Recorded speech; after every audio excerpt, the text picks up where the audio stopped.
Direct from the Six, world-renowned, Canada's largest city, with Canada's biggest thinkers, visionaries, and hustlers. This is Startup Talk, featuring the founders, funders, innovators, and community leaders who've led Canada's startup ecosystem right here in Toronto. You'll hear the challenges, the failures, the successes. Toronto Startup Podcast gives you the full story direct from the entrepreneurs and influencers who've made a difference. Now, the host of Startup Talk, the founder of TorontoStarts, the Startup Coach.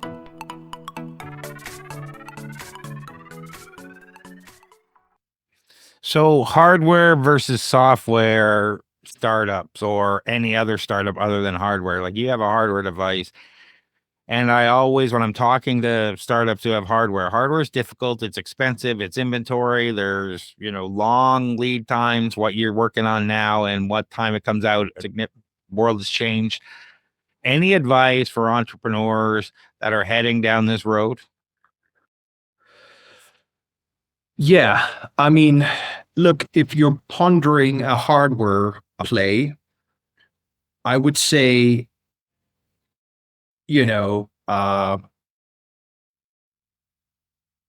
try to find a business model where there is a way to make money without the hardware.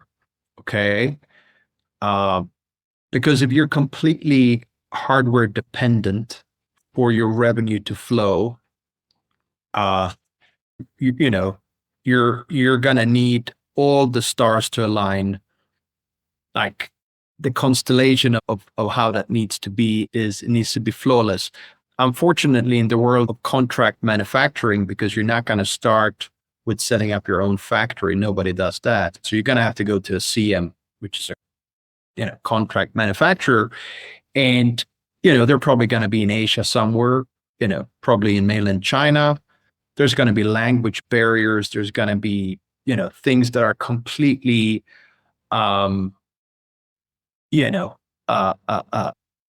there's going to be things that are culturally where you think you understand each other, but you just don't. And so you're going to rely a lot on your CM for quality control and final product, right? And there's only so many steps you can take and measurements you can put in place to safeguard that. And so I would say, look, in our case, we have built a really good kind of software component. And so it's so good that we can actually charge subscription and have a bunch of features in there, but they're software based, right? And then there is premium, which comes with a wearable.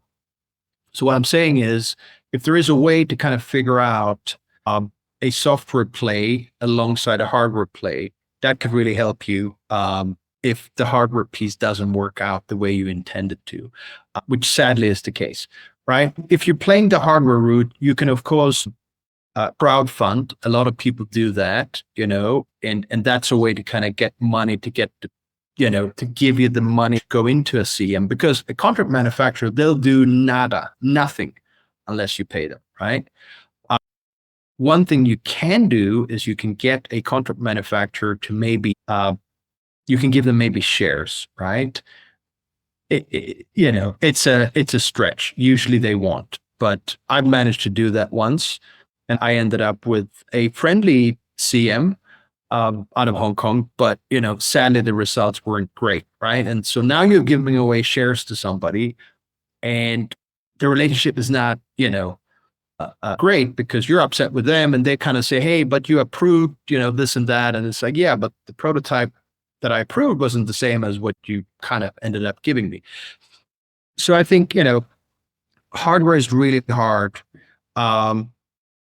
I would say do really good due diligence on who you end up doing the hardware piece with. You should make sure that they've done very similar products and they got that experience, right? The other thing that is super important if you go down the hardware route is control the firmware. Don't let the CM do the firmware part. You need to control the firmware. All they should do is the hardware. Control the algorithms. That's where the IP sits. The IP seldom sits in the hardware, unless you do what these guys have done, which is they built a big PCBA board with different components, then they've miniaturized it, and then they built their own boards with their own components, right? I think, that's probably the way to go. Quite expensive to make the prototype. So a lot of people don't want to do that because you don't know if you're going to scale yet. So yes, I would say try to find a business model that is not completely hardware dependent. Do really good due diligence on the contract manufacturer. You're going to need someone who understands what you're saying. You need to understand what they're saying, and you need to be on the same page. Preferably you go sit down, at the table, and you can show things and point at things and really make sure you understand it, right? Okay. You're going to talk to somebody most likely that's good at English, but that's going to be the sales guy, right? He's going to sell you that these guys can do it. Then you're going to end up sitting and talking with completely different people, engineers and technical people. And this is where it can get a little hairy, okay? So proper due diligence, right? And then I would say,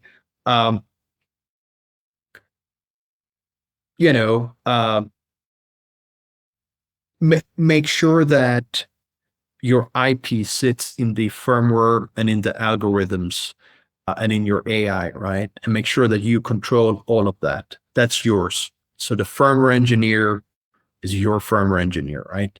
Don't let the CM do this stuff, right? Because you got to be careful with copycats, especially when you go and do it in Asia, particularly in China, right? And I think that's probably the top three advices. If you must do hardware, go ahead and do it. But you need to figure out, why are you doing hardware? Edge. What is your unique selling point to everything else that's already in that sector and segment? I think, if you're doing exactly the same thing as somebody else, are you going to compete on price? i.e., are you going to undercut them? Right? Or what is it that you're going to do differently? Or are you going to have a far superior product that has a battery that is 10 times as, really think about the unique selling point. You need to have an edge. And if you don't have that, don't get into hardware. It is very expensive and it comes with just an endless array of problems, right? And so, yeah, that's what I would say. So this has been great, and I'm sure our listeners want to find out more about you and MyPetGo. Where can they go? Well, I'm not the most social person, on the World Wide Web, I should say. If you meet me, I'm happy to have a drink with you. But you can find me on LinkedIn. That's, I guess, the platform that I do use. And I think it's starting to get a little bit too Facebooky with a lot of weird stuff now.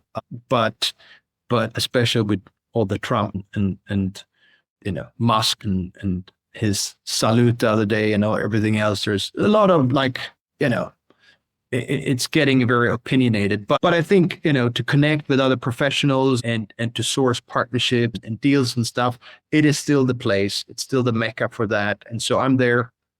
You search Richard Nilsson, MyPetGo, you'll find me. So you can connect with me if you want to ask me any questions about hardware, what not to do, pitfalls. Happy to help anybody, happy to give back. If you need help with advice on anything else, entrepreneurship, happy to help as well. So you can reach out there. If you want to go to MyPetGo, we don't have the sexiest website at the moment, but mypetgo.com. You can read up there. There is a new one launching soon. That's why I say it's not the sexiest. It's been there a while. It's a little bit outdated, I would say. It's an old application on it. Just launched a new one. But yeah, that's probably the two places. You find me there, and don't be a stranger if you want to talk. I'm usually always I always try to give people time. It's been great chatting with you, and I'll just kind of end with this kind of thought, because you've talked about Trump and the politics going on LinkedIn and whatnot, and I always found it funny when companies need to take sides in any political or hot topic in any way, shape, or form, because unless it's you or directly affects you as a company, why do you need to weigh in on these divisive topics? Because I think it was Michael Jordan who said it best, Republicans buy shoes too. Why would I? It's hard enough to get customers. Why would I alienate such a high percentage of the population by sharing my political views or a company's political views or taking a stand versus one politician or other or a religion or another? Like, why would you do that? It makes no sense from a business point of view. So keep your that personal information out of your business, because why would you?